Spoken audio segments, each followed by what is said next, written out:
लीडने चालल्या. नाही, 1 लाखाच्या वरती आताच लीड आहे. मोठ्या विजयाकडे तुमची वाटचाल सुरू आहे.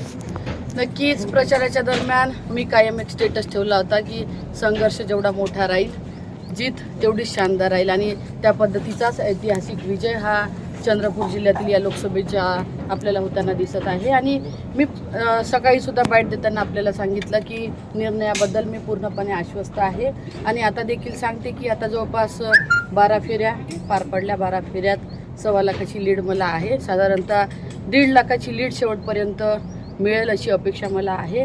आणि नक्की हा विजय हा माझा विजय नसून सगळ्या जनतेचा, मतदाराचा, शेतकरी, कष्टकरी सगळ्या वर्गाचा हा ऐतिहासिक असा विजय असणार आहे. एका मोठ्या दिग्गज नेत्याचा पराभव तुम्ही करत आहात, अपेक्षा होती तुम्हाला? नक्कीच आतापर्यंत आपण बघितलं असेल की धानोरकर कुटुंबात आम्ही जेव्हा उभं राहिलो, माझे मिस्टर सुरुवातीला आमदार होते तेव्हा त्यांनी एका कॅबिनेट मिनिस्टरलाच पाडलं.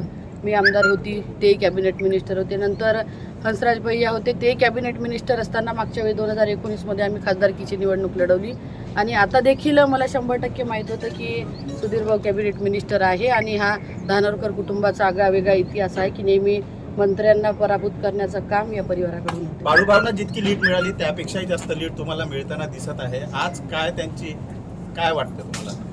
नक्कीच आपण मागच्या वेळेस बघितलं की निवडणुका या स्वतंत्र लढवल्या होत्या. यावेळेस महाविकास आघाडीसोबत होती, मागच्या वेळेस शिवसेना, राष्ट्रवादी, इंडिया आघाडीतले सगळे पक्ष सोबत नव्हते. आता नक्कीच यावेळेस इंडिया आघाडीतले सगळे पक्ष सोबत असल्यामुळे त्याचा फरक मतदारांवरती पडणार होता. आणि 10 वर्षापासून भाजपच्या सरकारला अक्षरशः जनता कंटाळली होती. त्यांना देखील कुठंतरी परिवर्तन हे पाहिजे होतं आणि परिवर्तन पाहिजे असल्यामुळे उत्स्फूर्त सगळे मतदार माझ्यासोबत होते आणि नक्की त्यांना अपेक्षित असणारं यश आजच्या निकालात आपल्याला दिसेल. आपली